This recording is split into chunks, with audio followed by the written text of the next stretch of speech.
High, কেমন আছো সবাই? আশা করি সবাই ভালো আছো। আমিও খুব ভালো আছি। তোমরা ভাবছো আমি কোথায় যাচ্ছি? আমি যাচ্ছি হচ্ছে সুন্দরবন। তো আমার সাথে সাথে আমি কিন্তু একা যাব না, আমি তোমাদেরকেও সাথে করে নিয়ে যাব। তো চলো তাহলে যাওয়া যাক। তো আমি সকালবেলায় ভোরবেলায় চলে এসেছিলাম আমরা 4টের সময়। তো তারপর আমরা বাগনাপাড়া, আমাদের স্টেশন যেহেতু, তা বাগনাপাড়া থেকে আমরা বালিতে এসেছিলাম। বালি থেকে আমরা এখন শিয়ালদা যাচ্ছি। তো যাওয়া যাক, চলো। খুব মজা করতে করতে গেছি, সবাই মিলে ছিলাম, অনেক ফ্যামিলিতে, অনেক মজা হয়েছে আমাদের। তো আমরা শিয়ালদা যেতে যেতে কিছু ভিডিও ফটোস করেছি, সেটাও দিয়ে আসি তোমাদের সামনে। একটু মজা করছিলাম, যাই হোক। তো আমরা শিয়ালদা স্টেশনে চলে এলাম দেখতে দেখতে। তো শিয়ালদা স্টেশনে কার কার বাড়ি, যদি কেউ দেখো ওখান থেকে কমেন্ট করবে অবশ্যই। তারপর আমরা লঞ্চে উঠে পড়লাম। শিয়ালদা থেকে আমরা গিয়েছিলাম ক্যানিং থেকে লঞ্চে উঠেছিলাম, মিস্টেক হয়ে গেল। তারপর আমরা খেতে বসেছি, আর এত পরিমাণে জল হচ্ছে কি বলবো, মানে জল চলে এলো, আমরা খাওয়া তো মাথায় উঠে গেল, কি বলবো, আমরা জলই দেখতে ব্যস্ত। মানে চারিদিকটা এত সুন্দর লাগছে, আর চারিদিকে লঞ্চ যাচ্ছে। তো জলটা ছাড়লো, আমরা খাওয়া দাওয়া করে একটু তারপর ফটোশ্যুট করে নিলাম। দেখতেই পাচ্ছ সবাই মিলে ফটো তুলেছি। যাই হোক, আমারটাই দেওয়া হয়েছে যেহেতু আমি ব্লগ করছি। তারপর চিংড়ি মাছ দিয়ে দেওয়া হলো, চিংড়ি মাছ কিনে চাও খেয়ে নেওয়ার পর তারপর আস্তে আস্তে যেতে যেতে আমরা একটা মানে ট্যুরিস্টে এলাম, ট্যুরিস্ট পোস্ট। তো সেখানে এসে আমরা একটু ঘোরাঘুরি করে নিলাম, সবাই মিলেছিলাম যেহেতু, অনেক মজা হয়েছে, অনেক আড্ডা দিয়েছি। তারপর রাতের বেলা আমাদের ঝুমুর নাচের সময় অনেক মজা করেছি, কি বলবো, অনেক এক্সাইটমেন্ট ছিল যে এই ঝুমুর নাচটা করব।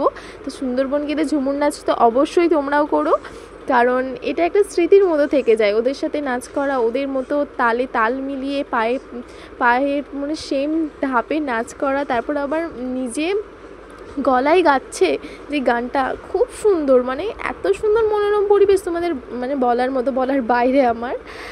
এই যে দিদিগুলো দেখছো, এই দিদিগুলোকে কিন্তু আমরা কেউ চিনতাম না, ওই আমাদের সাথে লঞ্চে গিয়েছিল, তারপর সবাইকার সাথে বন্ধুত্ব হয়ে গেছিলো। তারপর আমরা দূরাচ্ছিলাম যেহেতু, তো বেশি দিন তো ছিলাম না, 2 দিন ছিলাম। তারপর আমাদের বাড়ি যাওয়ার টাইম হয়ে গেল। তারপর আমরা বেরিয়ে পড়লাম। বেরিয়ে যাওয়ার পর আমরা আবার একটা ট্যুরিস্ট পোস্টে গেলাম। তো সেখান থেকে যাওয়ার পর আমরা মানে মিষ্টি জলের স্থান, ওখানে নাকি বাঘ আসে। আর এটা আমরা যাচ্ছি হচ্ছে গভীর জঙ্গলের মধ্যে দিয়ে, দেখতেই পাচ্ছ চারিদিকে শুধু ধুধু জঙ্গল, কোনো জাল আটকানো নেই এখানে। তারপর আমরা এগোচ্ছিলাম, এগোতে এগোতে দেখছি সামনে একটা সুন্দর বোট যাচ্ছে। তো এই বোটে পুরো সৈন্য দল ছিল, এই বোটটাই আমাদের খুব পছন্দ হয়েছিল। আর এটা ছিল 15ই আগস্ট, আমরা যখন গিয়েছিলাম আমরা 14ই আগস্টে পৌঁছেছিলাম, আর 15ই আগস্ট এটা ছিল। খুব মজা হয়েছে, খুব আনন্দ করেছি আমরা, মানে একটা অন্য রকমের সুন্দরবনে একটা আবহাওয়ার দিক থেকে। তারপর আমরা গভীর জঙ্গলের মধ্যে দিয়ে, আমরা জালের মধ্যে থাকবো, আর বাঘ সাধারণত ওই জঙ্গলে আছে। তো আমরা যাচ্ছি, দেখা যাক কি হয়, বাঘ দেখতে পাই কি, চলো দেখি। অনেক ভিড় ছিল যেহেতু, আর পুরো আমাদের লঞ্চটা নয়, শুধু অনেক লঞ্চ লেবেছিল ওখানে। আর এগুলো হচ্ছে ছোট ছোট সুন্দরী গাছ চারিদিকে লাগানো ছিল, অনেকে গাছ ছিল। সুন্দরী গাছটা মানে প্রধানত বেশি, কারণ সুন্দরবন সুন্দরী গাছ না হলে মানায় না। সুন্দরবন মানে সুন্দরী গাছ। চারিদিকে দেখছো এই যে ওই পাঁচটা পুরো গভীর জঙ্গল, এগুলো হালকা মানে এগুলো মানে ট্যুরিস্ট স্পট, তো মানে আসে ট্যুরিস্টরা দেখতে আসে এগুলো। এটা হচ্ছে একটা মিষ্টি জলের স্থান, এখানে সাধারণত বাঘরা জল খেতেই আসে, মিষ্টি জল। এই যে আমরা যেতে যেতে হরিণও দেখতে পেয়েছিলাম, কোনো কিছুই দেখতে পাইনি। বাঘ দেখার অনেক আশা ছিল, বাট বাঘ দেখতে পাইনি, শুধুমাত্র হরিণটাই দেখতে পেয়েছিলাম। দেখো, তোমরাও একটু দেখো যদি তোমাদের একটু ভালো লাগে।